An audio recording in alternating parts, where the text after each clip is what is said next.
Good morning and welcome to the first day in Tokyo. I'm going to go into the main city now, have a look at a few of the features such as the Sky Tower and also the Akihabara lecture town, I think.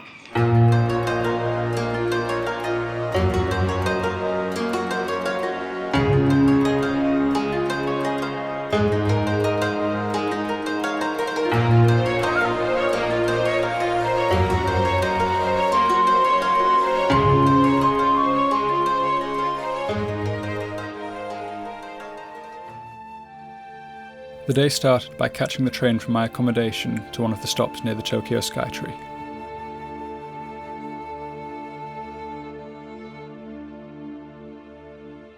So we've managed to navigate the trains in the underground and we're on the way to one of the Sky Towers to see if we can get a nice view over the city. Standing an impressive 634 metres high, the tower's prominence provides great views over the city. At the time its build was complete, it was the second highest structure in the world, but now lies in third place. So, just finished off in the Skytree, got some fantastic views over the city, and now heading back into the city to go and find some other bits to look around. I decided to walk into the city to take in the views, given the weather was so perfect, and before too long, I found myself at the start of Nakamise Dori Street, which is one of Tokyo's oldest shopping streets. There are two temple gates at either end of the street, and an impressive 89 shops lying between them.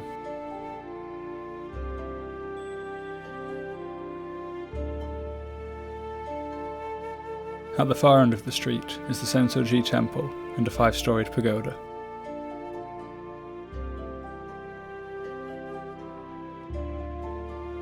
After cleansing myself from smoke and washing my hands with water, I paid my donation and headed in to make a wish.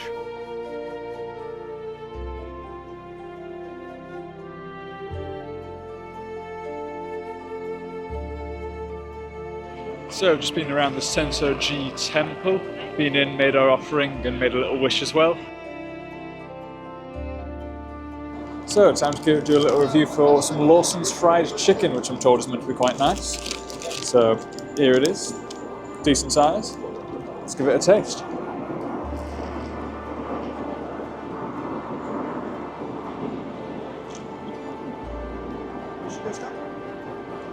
That is some good stuff. Very tasty. After fueling up on the Lawson's chicken, I headed into the Akihabara district to see the lights at night and browse a few of the multi-story shops.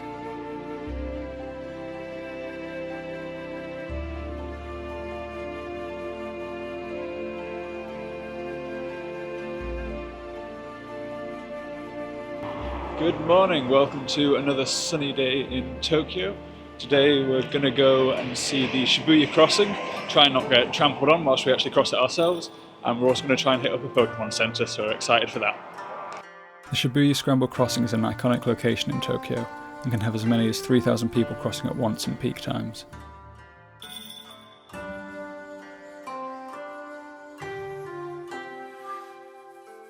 So I'm currently stood at the Shibuya Crossing and it is almost time for me to cross into the crowds.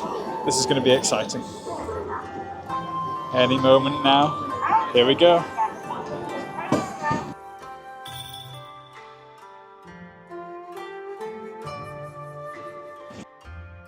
That was a lot of people, that was scary. If you get a chance, make sure to get an aerial view as well as having a look at the area lit up at night. So Shibuya Crossing was a success and managed to not get trampled, which is always a win. So now it's time to go and look for my Japan football shirt, I think. Can't miss that out. I found myself an Adidas store and very quickly found what I was looking for.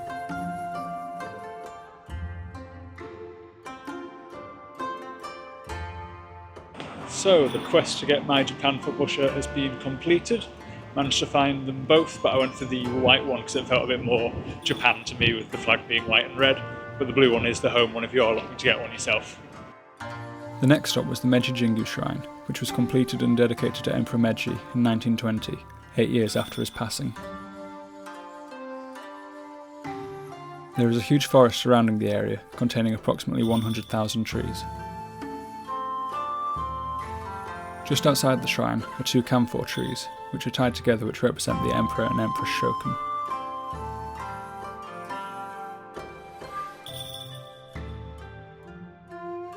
So, currently just on the way to the Pokemon Center Mega Store to go and have a look at all the plushes and everything else they've got inside. I was a big fan of Pokemon as a kid, so I've always wanted to come to one of these things. Located a little outside the centre of the city is the Mega Pokemon Center, one of 4 Pokemon centres within Tokyo. We've arrived at the Pokemon Center, and there is a big queue to get in. I'm not sure how long it's going to take, but we will see. After a little wait, I was allowed in and I was astounded by how many plushies and other items that were available for you to buy inside. If money wasn't limited, then I'm sure I'd have bought far, far more, as the purpose of the game is to catch them all, right? I then found some claw machines within the shopping mall and decided to try and rescue a Torchic. Right, let's try and get ourselves a Torchic. I have zero faith that this is going to work, but let's find out.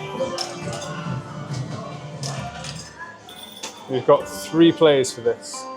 I don't see a time limit, which is hopefully fine.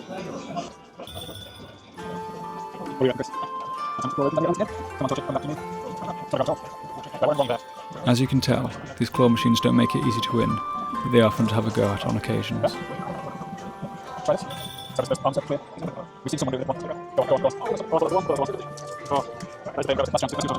Yeah.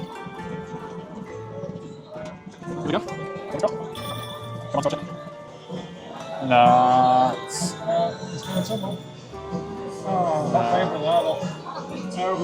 No, not good. Torchic's not coming home. Sad times indeed. So the Pokemon Center store trip was a big success. Managed to get myself a few things. I think I ended up with about 5 plushies in total, so I'll show them off later on in the video. But a definite recommend if you are in Tokyo just to come see it, because it's ridiculous in there how many they've got. And so these are all the ones that I ended up buying in the Pokemon Center. So we've got a Flygon, Chimchar, Swampert, a Mudkip, and then a Deerling. And I got a couple of stickers as well. I got a Lucario and a Chimchar sticker. So it's the final day now in Tokyo for exploring around. I'm going to go over to the Imperial Palace and then have a look around a few more areas like the Godzilla statue that we've not got to yet. So it should be a fun last day. I got the train to the central station and headed over to the Imperial Palace, but unfortunately I hadn't planned well enough and it was closed.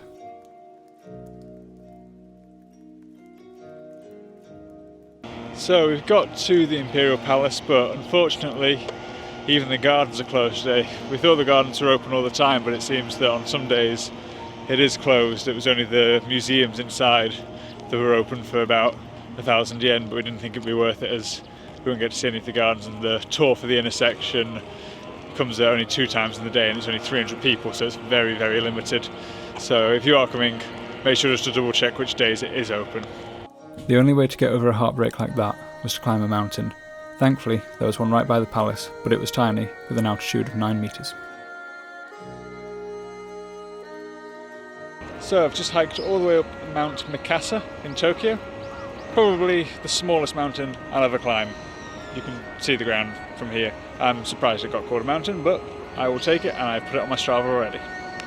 The other way to recover is to just let it all out, so I headed to Godzilla Square and did my best impression.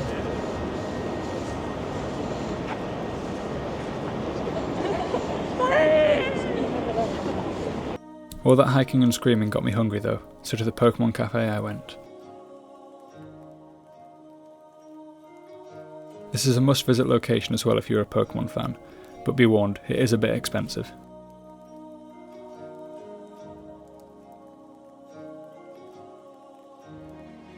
So we have sat down in the Pokemon Cafe of all places. It costs us an arm and a leg, but we're only here once. I don't think we have any of these in the UK, so why not?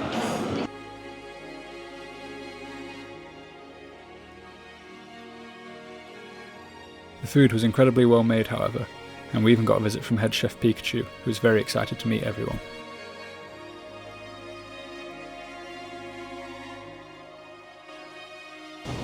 So, just on our way now to the Tokyo Tower. Should be another way to see across the city. I don't think it's as high as the Sky Tower that we did a couple of days back, but still be interesting to see. The Tokyo Tower is only 333 metres tall, but still stands out in the skyline as it was the highest structure in Tokyo before the Skytree came into existence.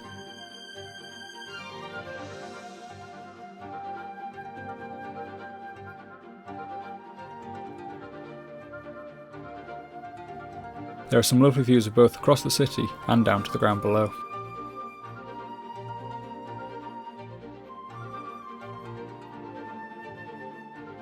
So just on our way down from the Tokyo Tower, we've decided to walk down because that's an option. It says it's going to take about 8 minutes to do, but it was quite nice coming to this one because we came at more of a sunset time, so it was a bit different to the Sky Tower that we did, so we were getting slightly different views with the nice sun setting over the city. Didn't stay all the way till sunset because that's probably another 40 minutes or so from now, but definitely a nice view to come and have a look at. So just coming further down, turns out it's actually outside this stairway down. Not what I was expecting. Gives you more views over the city though, so come down the stairs instead of the elevator, be healthy, and just hope you don't get vertigo on the way.